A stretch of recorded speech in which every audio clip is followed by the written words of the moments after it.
दोस्तों बात करने वाले हैं टाटा मोटर स्टॉक के बारे में। देखो स्टॉक के बारे में दो सबसे इंपॉर्टेंट चीज बताने वाला हूं। एक तो स्टॉक के पिछले 5 साल के रिटर्न के आखिर पिछले 5 साल में स्टॉक ने क्या क्या रिटर्न दिए, जिसके बिहाफ पे आप पता लगा सकते हो कि भाई स्टॉक में आने वाले टाइम में आपको कितना ज्यादा प्रॉफिट या फिर लॉस देखने को मिल सकता है। शॉर्ट टर्म में कितना प्रॉफिट देखने को मिल सकता है, लॉन्ग टर्म में कितना प्रॉफिट देखने को मिल सकता है। ये स्टॉक शॉर्ट टर्म में ज्यादा वीक रहेगा या फिर लॉन्ग टर्म में ज्यादा वीक रहने वाला है। ठीक है। दूसरा यहाँ पे सबसे इंपॉर्टेंट चीज स्टॉक के होल्डिंग पैटर्न के बारे में। देखो किसी भी स्टॉक का जो होल्डिंग पैटर्न होता है वो एक आधारशिला होती है उस स्टॉक के फंडामेंटल के लिए। ठीक है।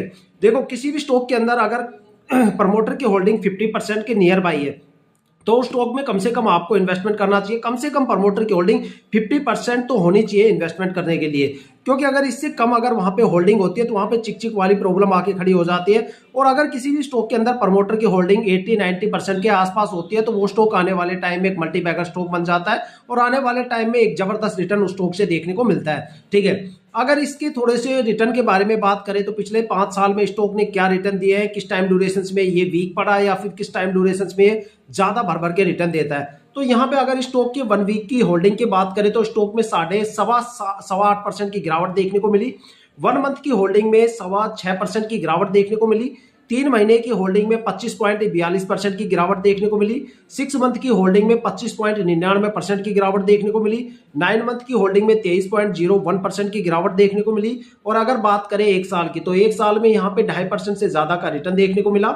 2 साल की होल्डिंग में करीब यहाँ पे 76.38% का रिटर्न देखने को मिला। 3 साल की होल्डिंग में यहाँ पे 61.96% का रिटर्न देखने को मिला।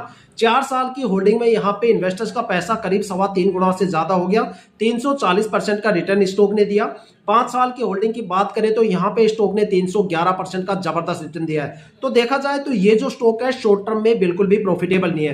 टाटा मोटर्स में अगर आपको इन्वेस्टमेंट करना है तो कम से कम उस होल्डिंग को 2 साल के लिए तो रखना पड़ेगा। ये चीज मैं 5 साल के जो इसके रिटर्न है उनके बिहाफ पे बात कर रहा हूँ। यहाँ पे शॉर्ट टर्म में ये स्टॉक बिल्कुल भी आपको रिटर्न नहीं देगा। 1 वीक से लेकर 9 मंथ की होल्डिंग तक यहाँ पे आपको गिरावट के अलावा कुछ भी देखने को नहीं मिलेगा। और स्टॉक में जितने लंबे टाइम ड्यूरेशन के लिए होल्ड करोगे 4 या 5 साल के लिए तो उतना ही ज्यादा आपको भर भर के रिटर्न स्टॉक से देखने को मिलेगा। अब स्टॉक के थोड़े से होल्डिंग पैटर्न के बारे में बात करते हैं।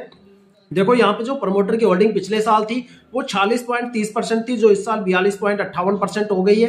ठीक है, घट के। साथ में डीआईआई की होल्डिंग पिछले साल 16.61% थी, जो इस साल घट के 16.37% हो गई है। एफआईआई की होल्डिंग पिछले साल 0% थी, जो इस साल बढ़ के 20.55% हो गई है। और पब्लिक इन्वेस्टर पिछले साल 15.68% थे, जो इस साल बढ़ के 17.50% हो गए। देखा जाए तो प्रमोटर की होल्डिंग यहाँ पे 42.58% है। देखा जाए तो यहाँ पे एक एवरेज आपको रिटर्न देखने को मिल सकता है। आप में यहाँ